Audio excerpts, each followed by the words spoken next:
The universe went silent the moment it took her. 1 second.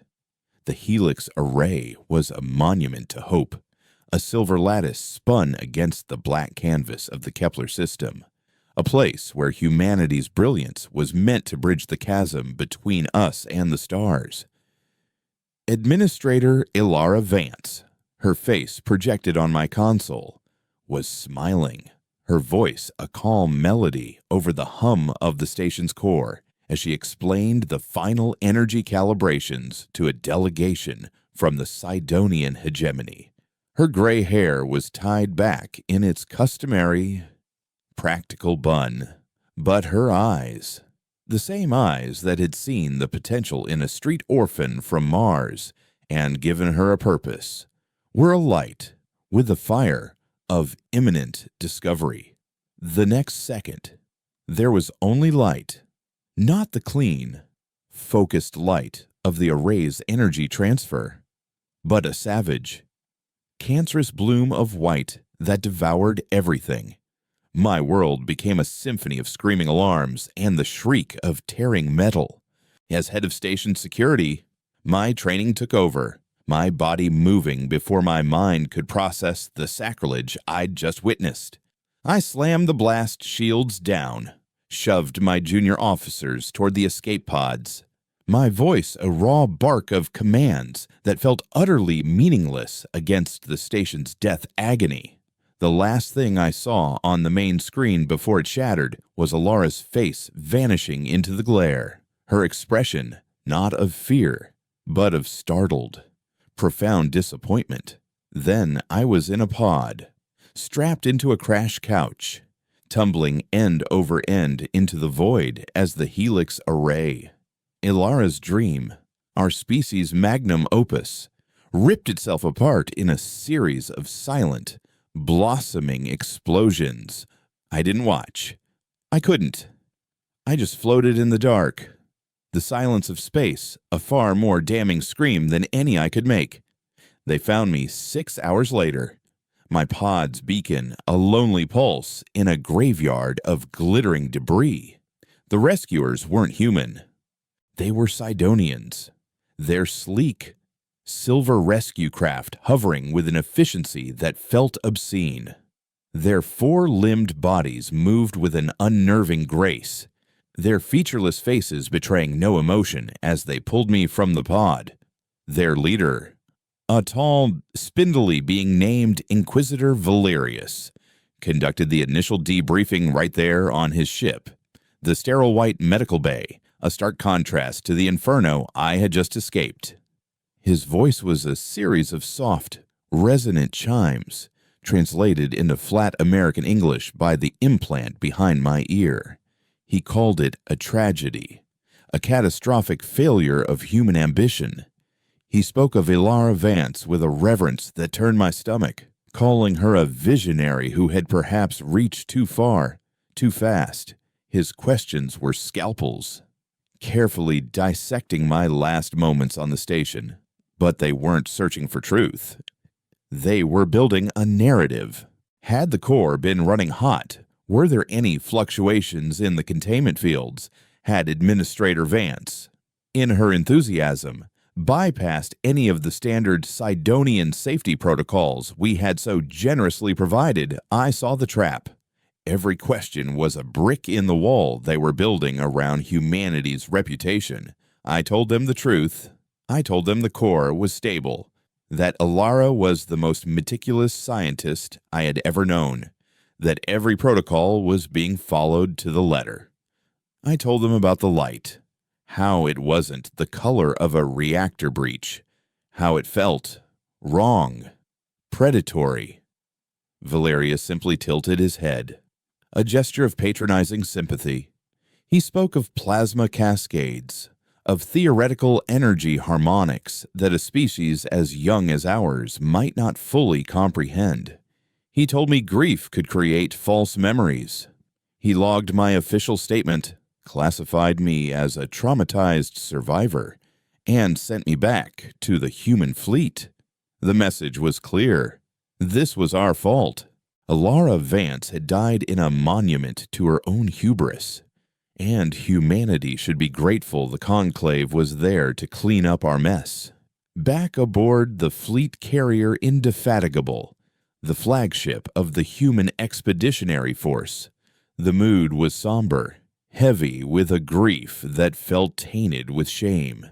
Admiral Jorix, a man carved from asteroid iron, met me in his ready room. He had been Ilara's staunchest military ally, the shield to her brilliant mind, but now his face was a mask of grim acceptance. He listened to my report, his gaze fixed on the star charts behind me. He had already read the Conclave's preliminary findings: unstable human technology, unforeseen particle reactions, a tragic but preventable accident. The official story was already setting like concrete. He grounded me, ordered me to undergo psychological evaluation. He said I'd done my duty, that I had honored Ilara by saving what little crew I could. But I could see it in his eyes, the subtle shift that told me he was weighing the cost of challenging the narrative. A diplomatic incident sanctions a war against a consortium that outnumbered us 100 to 1. He was a pragmatist. And the survival of our species was more pragmatic than vengeance for one dead woman, even if that woman was Ilara Vance. For a week, I played the part. I spoke to the ship's counselor. I ate in the silent mess hall. I stared at the swirling nebula outside my cabin's viewport. But at night, my quarters became a ghost command center. My security clearance was suspended. But a clearance is just a key for a door. I had spent years building the house. I still had the blueprints. I slaved my personal data pad to a laundry service drone, using its low-priority network access to crawl through the ship's deep storage archives. I didn't know what I was looking for, just something that didn't fit. The Conclave had confiscated the station's black boxes, of course, citing their superior analytic capabilities. They had offered us a sanitized summary, full of redacted sensor readings and inconclusive energy signatures. It was a masterpiece of misdirection. But they didn't know about the echo logs. Ilara, ever the paranoid genius, had installed a quantum entangled recorder, a secret project she and I were the only ones aware of. It wasn't a continuous recording, just a series of data snapshots that piggybacked on tachyon bursts aimed at a relay hidden in the Kepler asteroid belt. It was our emergency in case of alien bullshit drive. It took me 4 nights to write the retrieval algorithm and another 2 to pull the fragmented data through the layers of fleet security without tripping any alarms.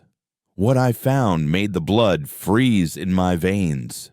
The final snapshot, taken milliseconds before the station's destruction, was a mess of energy readings, most of them corrupted. But one packet was clean. A spectrographic analysis of the initial energy bloom. It wasn't a plasma cascade. It wasn't a reactor failure. It was the signature of a focused graviton beam, a wavelength so precise, so incredibly refined, that it could pass through a meter of solid shielding and destabilize a fusion core at the subatomic level. It was a weapon that, according to our own threat assessment databases, had only one known operator, the Sidonian hegemony's feared Ghost Legion, their deniable, untraceable black operations unit. They hadn't just let her die. They had executed her. They had murdered the greatest mind humanity had ever produced and were using her death to put our entire species in a political cage. My hands were shaking, not with fear, but with a rage so cold and pure it felt like a religious awakening. I didn't request a meeting with Admiral Jorix. I bypassed his adjutant, sliced the lock on his office door, and stood before him as he looked up from his desk. his eyes hardening with fury at my intrusion. I tossed the datapad onto his desk. "The Conclave didn't investigate a tragedy," I said, my voice dangerously quiet. "They came to admire their handiwork." He picked up the pad, his expression unreadable as he scanned the spectrographic analysis. The silence in the room stretched until I could hear the thrum of the ship's life support. He scrolled to the end, to the threat assessment file on the Ghost Legion, his jaw tightening with every line he read. When he finally looked up, the pragmatist was gone. In his eyes was the same cold fire I felt in my own soul. He didn't say a word. He simply swiveled his chair, tapped a sequence into his private console, and an audio file played into the silent room. It was Alara's voice, broken by static, distorted by the station's final agony. It was a message fragment sent on a secure military channel in the last second of her life. "Jorik, they're here," she gasped, her voice strained. "It's the beam. A trap. Don't let them. Eris knows the truth. Trust Eris." He stopped the recording. "She said that to me. I was waiting for you to bring me the rest." He stood up, the full weight of his command settling back onto his shoulders. But it was different now. It was heavier, sharper. The Conclave wants us to mourn. They want us to be afraid. They want us to accept our place as the brilliant, but reckless children of the galaxy. He walked over to a weapons locker in the corner of his office, the polished chrome gleaming in the dim light. He keyed it open, revealing not standard issue sidearms, but the matte black, non-reflective gear of a special operations unit. "They have made a grave miscalculation," he said, pulling out a compact, high-energy rifle and a set of stealth armor. "They think we will petition for justice. They think we will appeal to the very council that sanctioned this." He placed the gear on the table between us. "But Ilara Vance gave us more than just starships and terraformers. She gave us teeth." His eyes locked onto mine, and I understood. This was not a declaration of war. That would come later, when we were ready. This was the start of a hunt.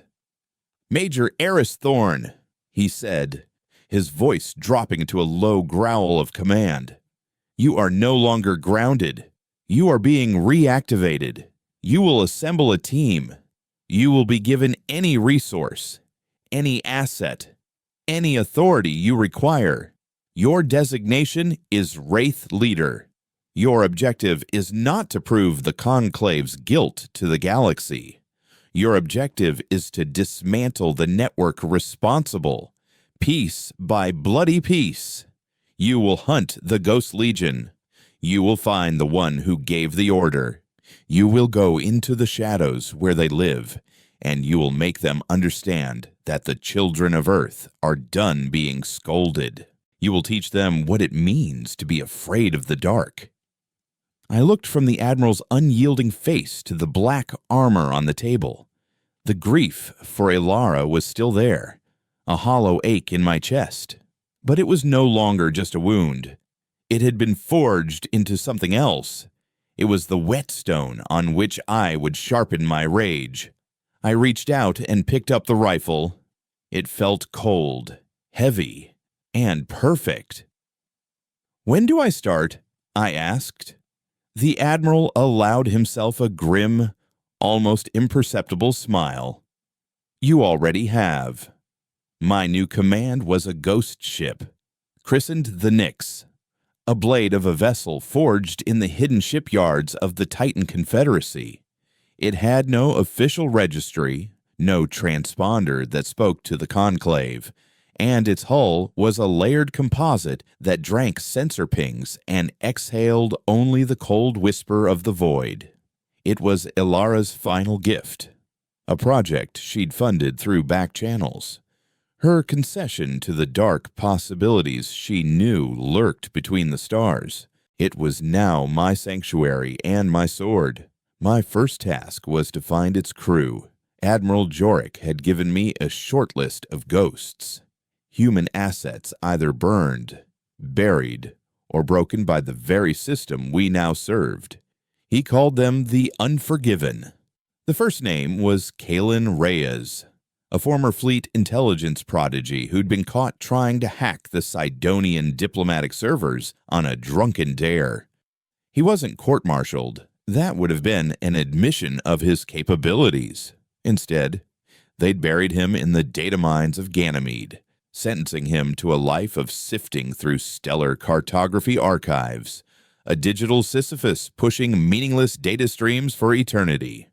I found him in a darkened data vault, his face illuminated by a waterfall of code, looking pale and thin and utterly bored. "Major Thorne," he said without turning around, his voice a dry rasp. "Come to inspect the quality of our exabyte sorting. It's riveting." I placed a data chip on the console next to him. That's the core programming for the Nyx's electronic warfare and infiltration suite. Alara Vance designed the base architecture herself. It's theoretical. No one's ever been able to make it stable. He finally turned, his eyes, magnified by thick lenses, fixing on the chip. A flicker of the old fire appeared in their depths. "You're offering me a puzzle box." "I'm offering you a key," I corrected. "A key to the Sidonian network. The real one. The one they hide behind 3 layers of quantum encryption and a legion of smiling diplomats. I need a ghost who can walk through their walls." He picked up the chip, turning it over in his long, slender fingers. "And what do you get in return for this key?" "Their secrets," I said, "and their heads." A slow, wolfish grin spread across his face. He was in. He became Echo. The second was Sergeant Eva Rostova, better known as Jax, a veteran of the brutal Proxima insurgency. She was a specialist in close-quarters combat and unconventional warfare. Her official record was a litany of commendations followed by a sudden, heavily redacted court-martial for extreme prejudice in the execution of her duties. They'd sent her to a penal labor colony on Callisto, a place where the only currency was violence. I found her in a fighting pit, a circle of ragged convicts baying as she systematically dismantled a man twice her size. She moved with a terrifying economy of motion, each strike a precise, brutal calculation. She broke his arm, then his leg, and walked away from his crumpled form without a backward glance, her face a blank canvas of detachment. Later, in the warden's grim office, I showed her the footage of the Helix Array's destruction, followed by the spectrographic analysis of the graviton beam. She watched it all, her expression unchanging. "They didn't just kill her," I said. "They made it look like a fireworks display. They stood over our dead and called it an accident." She looked up from the data pad, her eyes the color of a winter storm. "Who's the target?" she asked, her voice a low, gravelly thing. "For now, a list," I said, "and it's a long one." She simply nodded. That was enough. She became Breaker. The last piece was the pilot. Silas Corbin was a maverick, the best zero-G pilot to ever come out of the Mars Flight Academy. But he had a pathological hatred for authority and a penchant for flying billion-credit test ships through unmapped asteroid fields just to feel the rush. After one too many disciplinary hearings, he'd been dishonorably discharged and was now flying rust bucket freighters, hauling gray market cargo between distant outposts. I found him in the grimy cantina of Port Entropy, a wretched hive of smugglers and mercenaries orbiting a rogue gas giant. He was losing a card game to a 4-armed Cephalian. Silas Corbin, I said, stepping up to the table. He glanced up, his eyes a startlingly clear blue in his scruffy, grease-stained face. Depends who's asking. If it's my bookie, I've never heard of him. I slid another data chip across the table. This one held the specs for the Nix's experimental drive core and inertial dampeners. I have a ship that can go from 0 to 0.1 light speed in 3 seconds and pull a 180-degree turn without turning the crew into jelly. Problem is, the only pilot who could handle its simulations without blacking out is currently hustling calamari for drinking money. He picked up the chip, his casual demeanor melting away as he scanned the data on his wrist link. His eyes widened. "This is impossible," he breathed. "This breaks at least 6 laws of physics." Alara Vance didn't care much for law, I said. She cared about results. The ship is yours to command. All you have to do is fly it where I tell you, when I tell you, and get us out alive when things get loud. He looked from the chip to me, a reckless, beautiful grin spreading across his face. You had me at impossible. He became Ghost. Our first target was not a soldier or a politician. It was a scientist.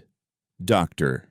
Lyra Vex, a Sidonian xenophysicist specializing in focused graviton technologies.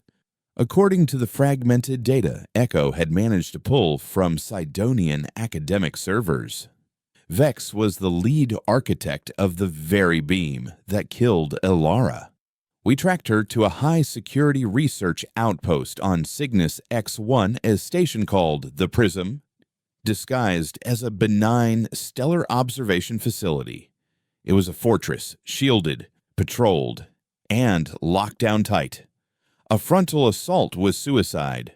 We needed to be smarter. We needed to be invisible. For 2 weeks, we were a whisper in the system. The Nix drifted in the station's sensor shadow, piggybacking on the emissions of passing ore haulers. From our dark corner of space, Echo went to work. He didn't try to breach the Prism's main network. He went after its supply chain. He hacked the station's sanitation drones, its food requisitions, its atmospheric recycling subroutines. He learned the station's rhythms, its breath in, its breath out. He found our window. Doctor. Vex had one indulgence, a weekly visit to a sealed, zero-gravity botanical garden in the station's spire, a place where she could study alien flora in a controlled environment. She always went alone, dismissing her 2 ever-present bodyguards, who would wait outside the garden's only entrance.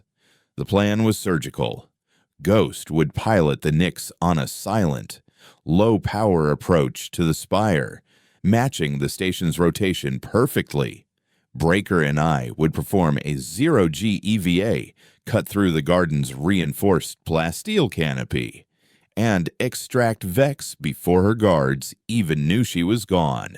Echo would create a series of cascading, non-critical system failures throughout the station, a ghost in the machine, to distract the security hub at the critical moment. The approach was flawless. The Nix moved like a phantom, its dark hull indistinguishable from the starfield behind it.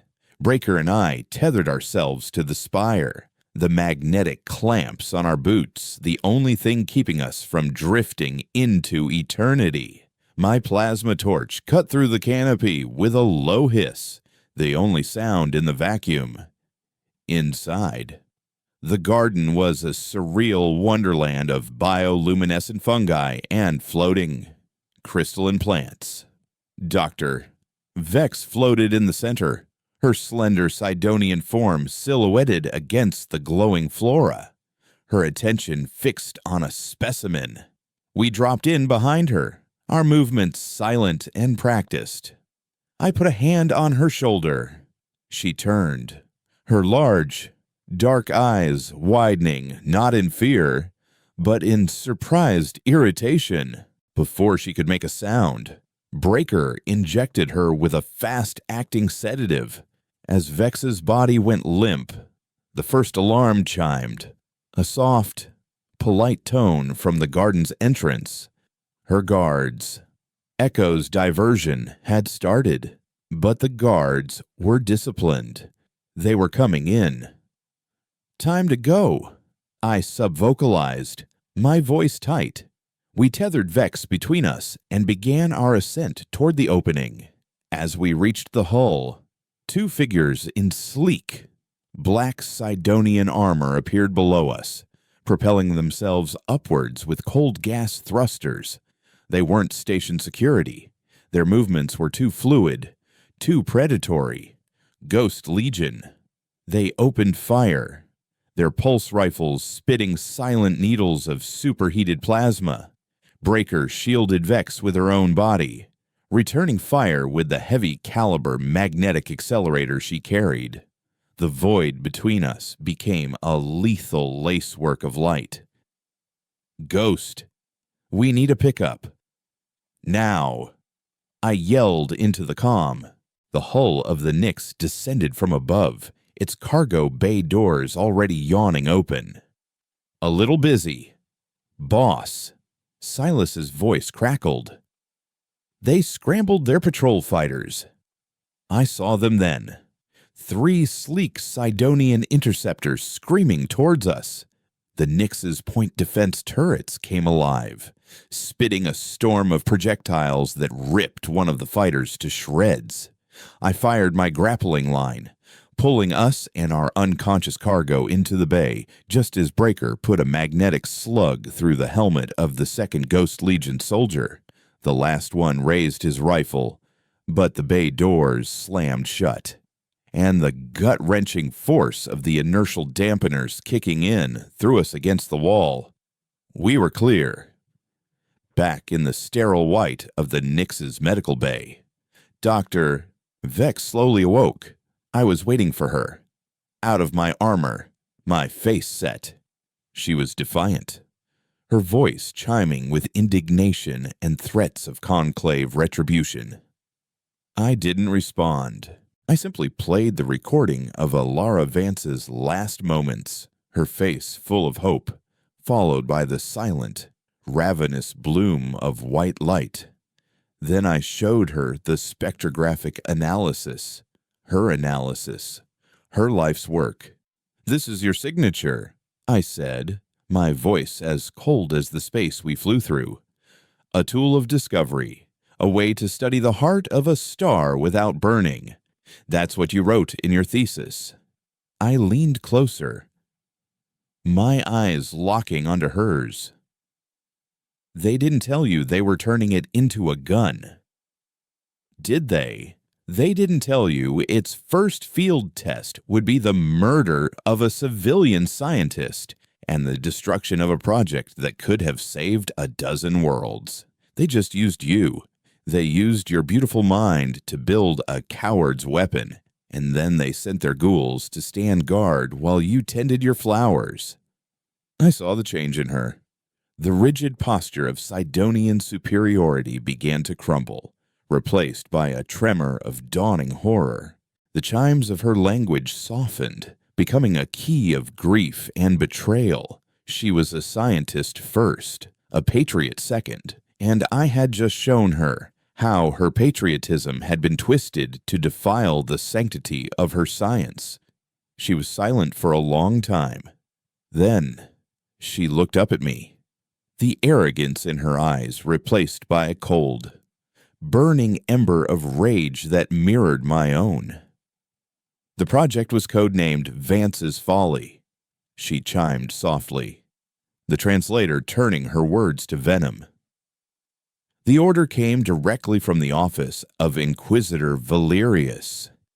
He personally oversaw the weapon's calibration." Valerius, the same smirking official who had offered me his condolences, the one who had patted my shoulder and told me grief could create false memories. I finally had a name, the first name on my list, The hunt had begun. Inquisitor Valerius was no longer just a name. He was a phantom we chased through the dark alleys of the Galactic network. Aboard the Nyx, an uneasy alliance formed. Dr. Vex, whom we now called Oracle, had shed her Sidonian identity like a restricting skin, her loyalty now pledged to the memory of the science Valerius had perverted. She and Echo became a formidable duo, a symphony of alien insight and human intuition. They spent their cycles hunched over holographic interfaces, her elegant, four-fingered hands dancing across control surfaces as she guided Echo through the labyrinthine logic of Sidonian encryption. Breaker maintained her quiet, lethal discipline, field stripping her weapons in the armory or running combat simulations that were brutal even to watch. And Ghost, our mad pilot, treated the Nyx less like a ship and more like an extension of his own nervous system, constantly pushing its experimental systems to their absolute limits, his laughter echoing from the cockpit whenever he managed to make the inertial dampeners groan in protest. My role had shifted from hunter to custodian. I was the keeper of a burning secret, the fulcrum on which this strange, broken family balanced. The rage was still there, a pilot light in my soul, but it was now tempered by the immense weight of what we had started. We weren't just avengers. We were fugitives, a single, unacknowledged cell of resistance against an empire that didn't even know it was at war. It was Oracle who found our next move. Valerius is a creature of ego. She chimed one cycle, her translated voice soft but sharp. His power is not derived from his official title, but from the secrets he keeps. He would not store something as sensitive as the Vance's Folly project files on a standard military server. He would place it somewhere he considers inviolable, a monument to his own perceived intellect. She brought up a star chart, highlighting a small, tidally locked moonlet orbiting a blue giant. This is Ethel. To the galaxy, it is home to the Sidonian Nexus of Serenity, the largest repository of cultural and scientific knowledge outside their home system. A library. A museum. Echo snorted from his console. A library. We're going to hit a library. Oracle turned her featureless face toward him. A library is a place of quiet reverence. It has minimal standing security, relying instead on its cultural sanctity for protection. No one would dare commit an act of violence there. It is the perfect place to hide a black archive, a data vault completely disconnected from the wider network, containing his most damning secrets. My eyes narrowed on the schematic she projected. The Nexus was a breathtaking structure, a series of crystalline spires that grew from the moonlet's perpetually sunlit side. If it's air-gapped, we can't hack it from here, I stated. Echo spun in his chair. She's right. I'd need to physically interface with the server core. I'd need to be inside. Breaker, who had been listening silently from the doorway, spoke for the first time. It's a civilian target. Their internal security will be trained to handle disruptive academics, not a hostile insertion team. The plan began to form. A dangerous, stress-intricate piece of clockwork. We couldn't approach as a military vessel. We would have to be another Ghost. The Nyx made a series of short, calculated jumps, using gas giants and stellar nurseries as cover until we arrived at the edge of the Ethel system. There, we lay in wait, silent and dark.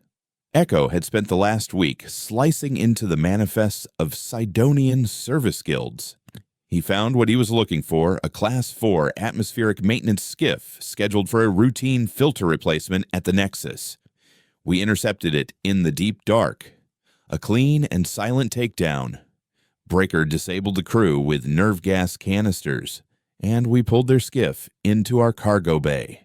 40 minutes later, Breaker, Echo, and I were sealed in Sidonian environmental suits, our own features hidden behind the reflective black of their helmets.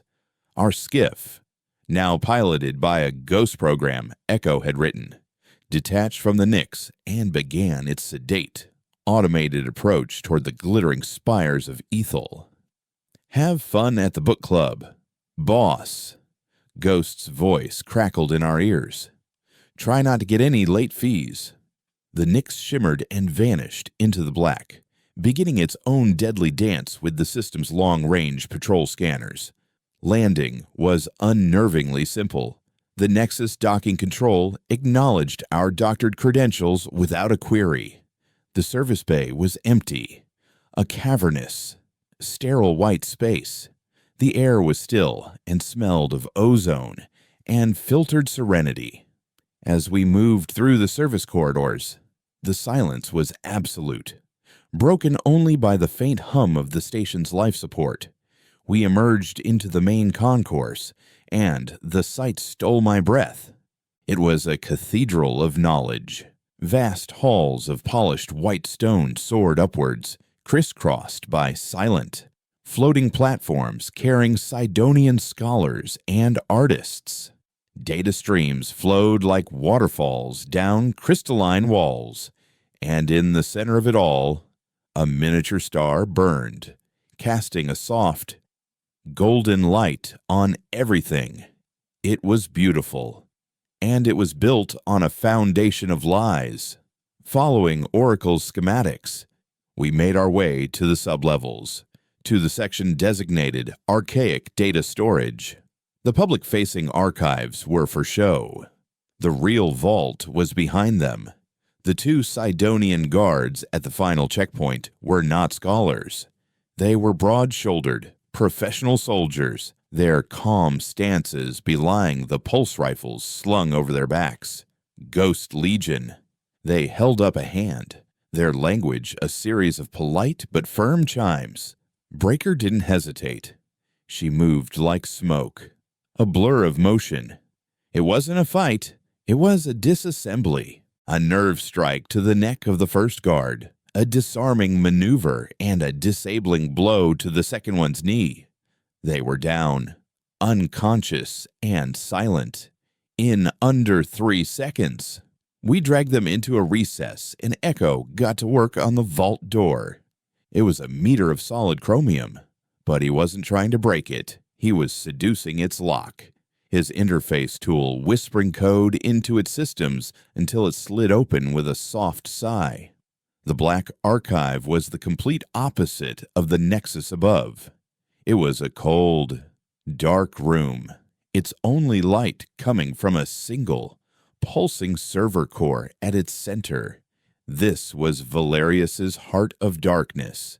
Echo jacked in, his fingers flying across a holographic interface he projected from his gauntlet.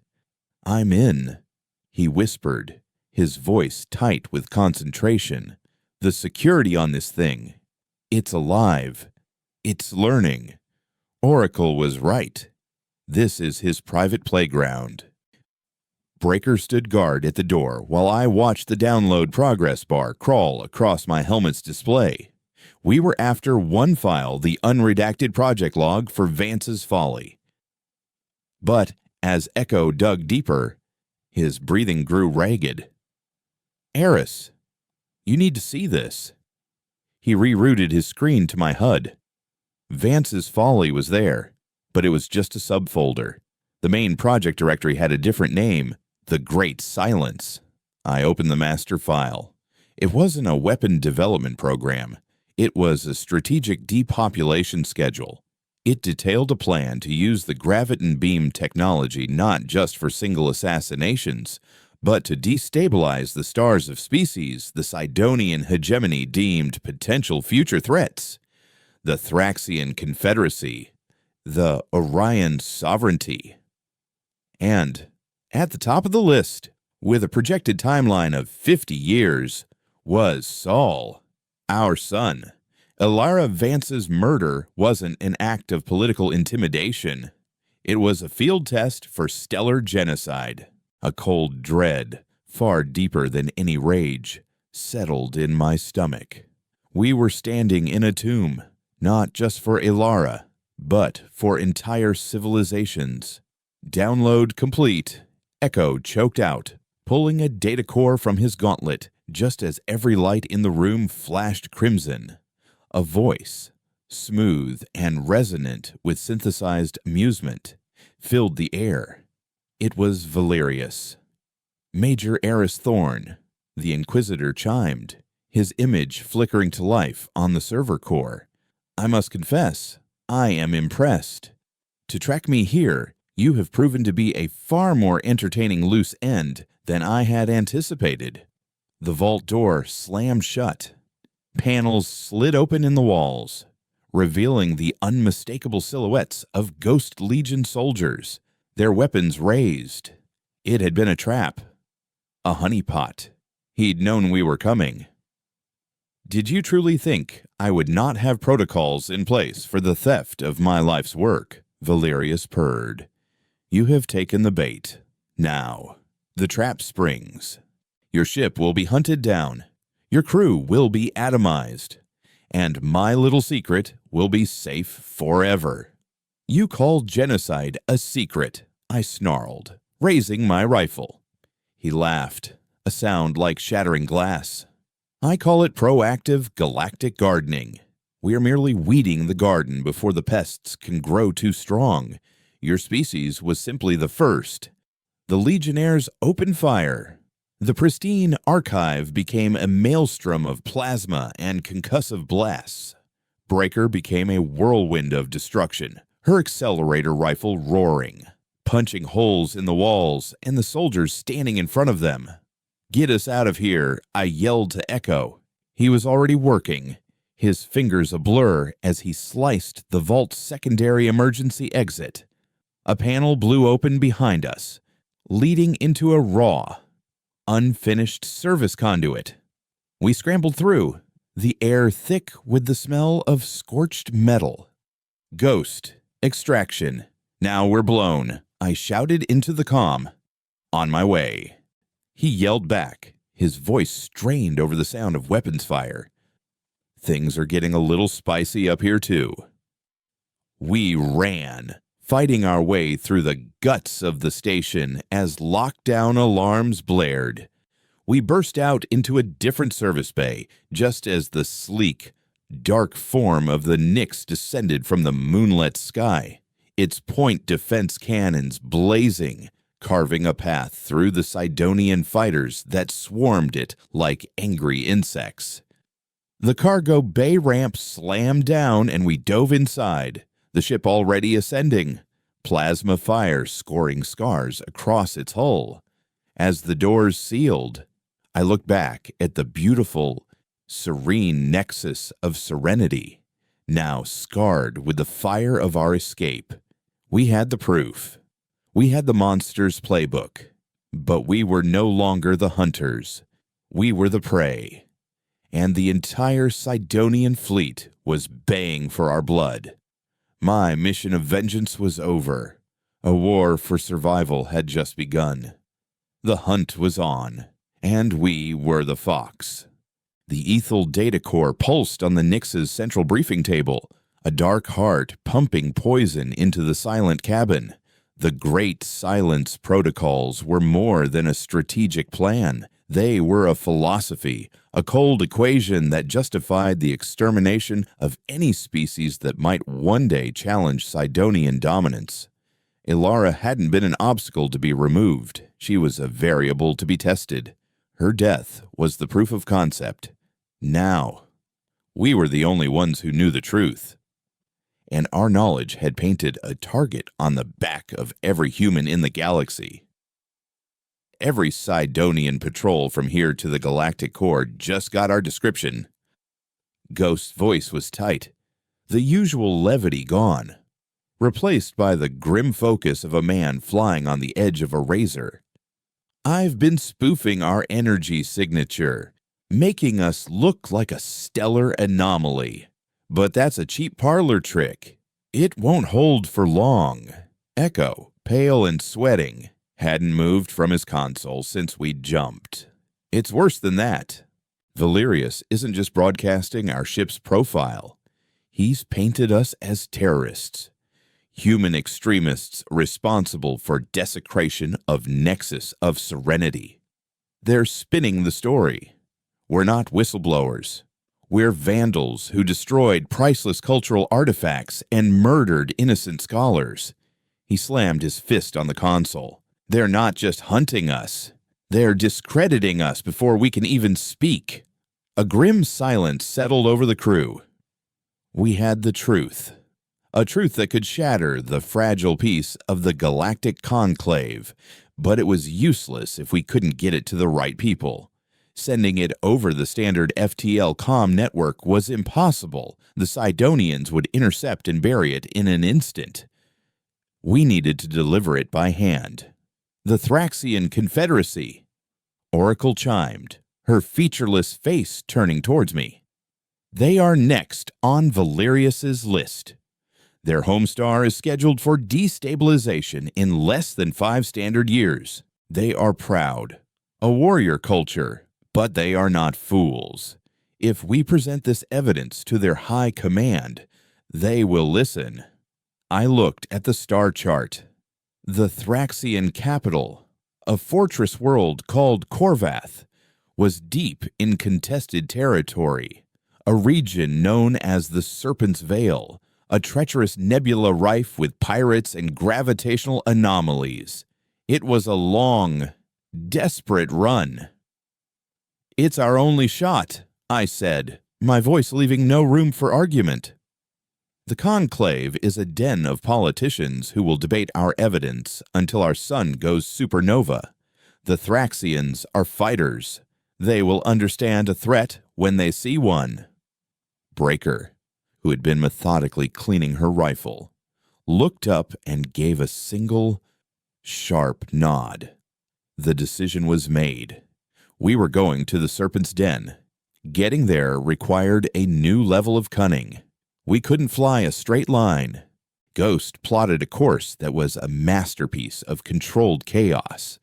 A series of short, sharp jumps through the most unstable regions of the sector. We skimmed the accretion disks of black holes, used the radiation bursts of pulsars to mask our FTL signature, and flew so close to the corona of a dying star that the Nyx's hull screamed in protest. For 2 weeks, we lived on recycled air and adrenaline. Every crew member pushed to their limit. Ghost barely slept, his hands seemingly fused to the flight controls. Echo and Oracle worked in tandem, fighting a constant, silent war in the digital ether, laying false trails, hacking Sidonian sensor boys, and turning their own surveillance network against them. Breaker became our ship's unforgiving immune system, her combat drills now including scenarios for repelling borders and fighting in zero-gravity corridors. And I watched, planned, and held the crushing weight of our purpose. My grief for Ilara now a distant memory, consumed by the terrifying scope of what we had to prevent. Our luck finally ran out near the edge of the veil. We emerged from a jump into what should have been an empty sector, only to find a Sidonian Ghost Legion Reaper-class destroyer waiting for us. Its sleek, black form hanging in the void like a predator. "Ambush!" Ghost yelled, throwing the Nyx into a brutal, evasive dive. They predicted our trajectory. The Reaper didn't hail us. It didn't demand our surrender. It simply opened fire. Its primary weapon, a smaller, more precise version of the graviton beam that had killed Ilara. A lance of distorted space shot past our cockpit, and even without a direct hit, the gravitational shear was enough to throw the ship into a violent spin, Red lights flashed across the bridge. Alarms blared. Shields at 40%. We can't take another hit like that. And Breaker shouted from her weapon station. I can't outrun him. And I can't outgun him. Ghost grunted, his knuckles white as he fought the controls. We need to lose him in the veil. I looked at the tactical display. The Serpent's veil was a swirling chaos of ionized gas, asteroid fields, and unpredictable gravitic tides. Flying into it at combat speeds was suicide. It was also our only option. Do it, I ordered. Ghost grinned, a flash of his old, reckless self returning. Aye, Captain. He pushed the throttle to its breaking point, and the Nyx screamed into the swirling, multicolored clouds of the nebula. Inside the veil, the universe became a nightmare. Our sensors were useless, filled with ghost signals and false readings. The ship bucked and groaned as we navigated through dense fields of crystalline asteroids, some the size of mountains. The Reaper stayed on our tail, its captain clearly as skilled and as mad as Ghost, matching our every insane maneuver. He's hurting us, Echo realized, his voice strained. He's pushing us towards that gravitic anomaly. A massive, swirling vortex of energy dominated the forward screen. It's a gravity well, Oracle explained, her voice calm despite the chaos. A pocket of incredibly dense, unstable space-time.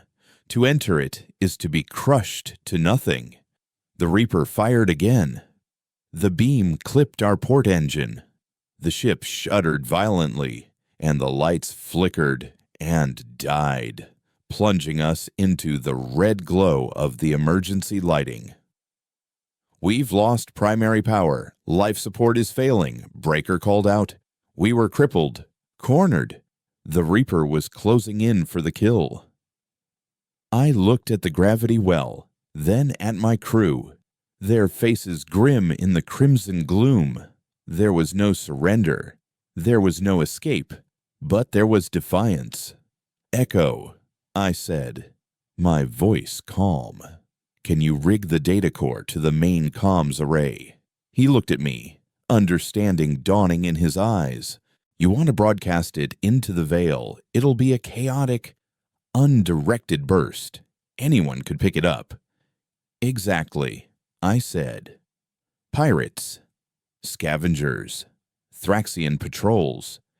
We can't deliver the message, but we can turn it into a message in a bottle. We can make sure Valerius's secret doesn't die with us. What about the ship? Ghost asked quietly. The drive core is still charged, I said, turning to him. Full power to the forward shields.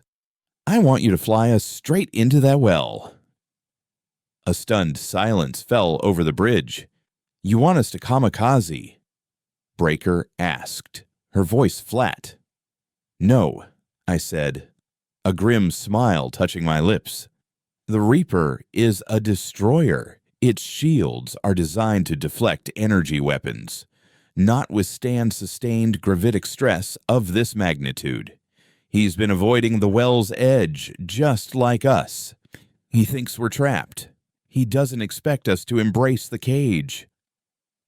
The plan was insane, a final, desperate gamble. Ghost, I asked. He looked at the swirling vortex on the screen, then back at me. A wild, beautiful light in his eyes. It's been an honor, Major, he said, and slammed his hands down on the console. The ship lurched as the last of our power was shunted to the forward emitters, creating a brilliant, blindingly bright shield. Here goes everything, he roared, and pointed our nose directly into the heart of the abyss. The Reaper, caught completely by surprise, hesitated for a fatal second. We accelerated, a tiny, defiant star plunging into the storm. The gravitational forces were immense, the hull groaning, threatening to tear itself apart. On the screen, I saw the Reaper try to veer away, but it was too late. He was too close. The edge of the gravity well caught him, pulling his ship sideways. His shields, designed for combat, flared and died under the impossible strain. The destroyer's hull buckled, twisted, and then imploded, vanishing into the vortex in a silent flash of light. We were still alive, but our own end was seconds away. "Broadcast is away!" Echo yelled over the screaming of the hull. "It's out there." "Good," I whispered, closing my eyes. I thought of Ilara, of her smile.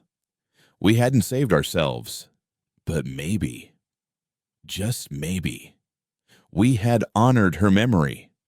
The ship gave a final and hole-shattering shudder, and everything went black. There was no impact, no final, merciful explosion. Instead, there was a tearing. Reality itself was being unwritten around us, the laws of physics screaming as they were stretched to their breaking point.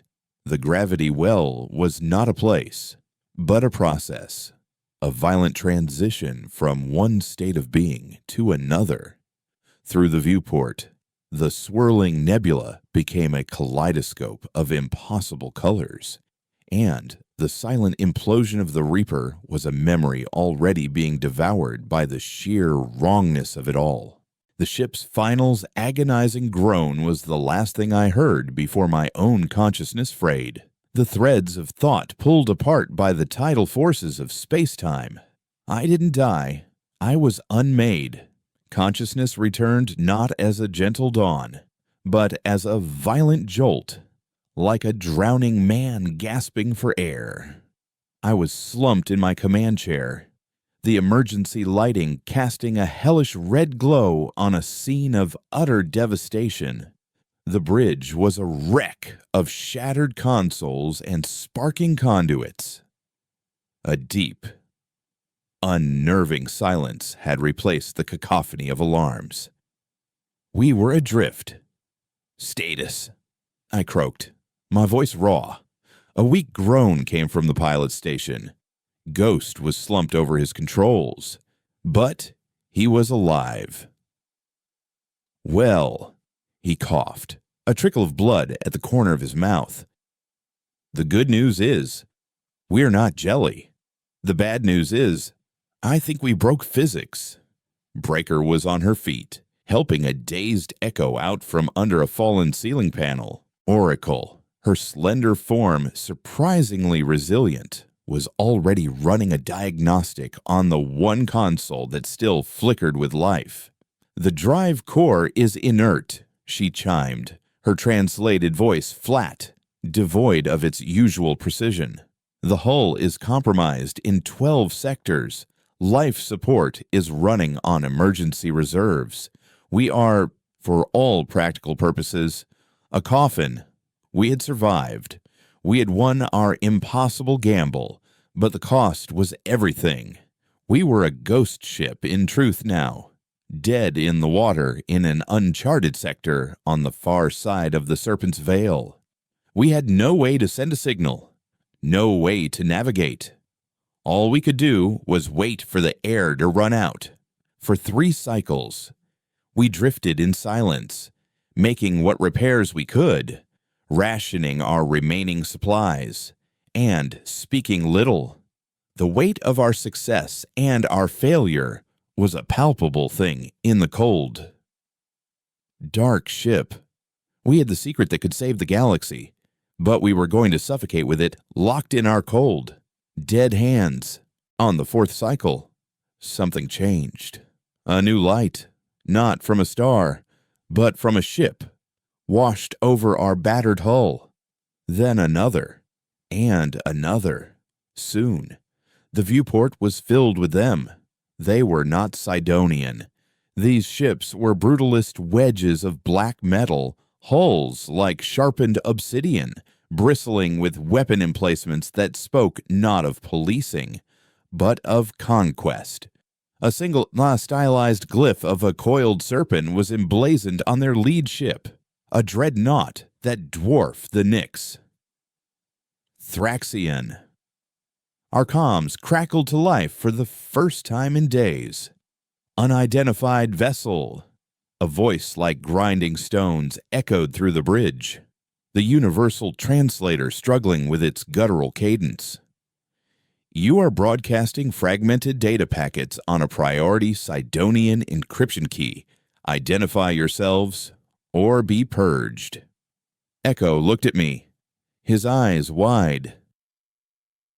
The broadcast. They got it. They hadn't come to save us. They had come to investigate the ghost screaming in their backyard. This is Major Eris Thorne, acting commander of the human vessel Nyx. I responded, my voice steady despite the hammering in my chest. We are unarmed and disabled. The data you intercepted is a matter of galactic security. We request asylum and an immediate audience with your high command. There was a long pause, filled with the low thrum of their ship's engines. Then, your request is acknowledged. Prepare to be boarded. Any resistance will be met with overwhelming force. The Thraxian boarding party moved with the disciplined brutality of a warrior race.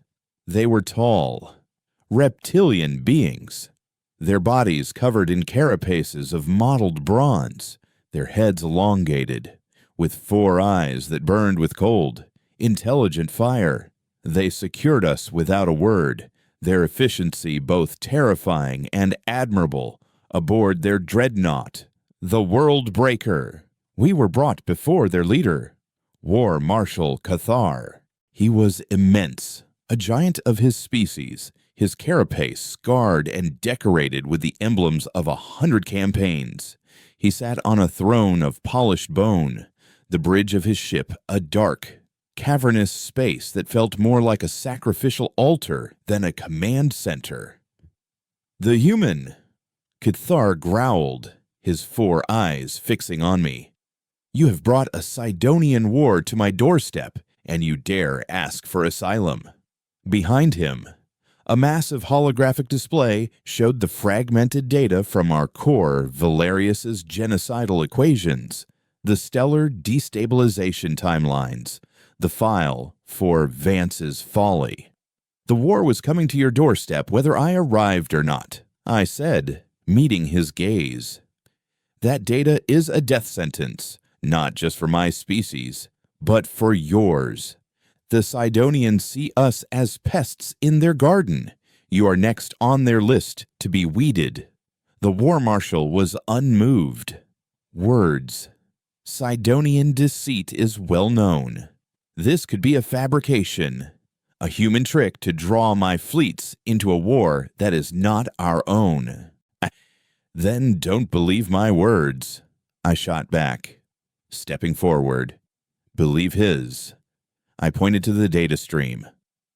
Oracle, isolate the audio log from the Great Silence master file, the one labeled Project Summary.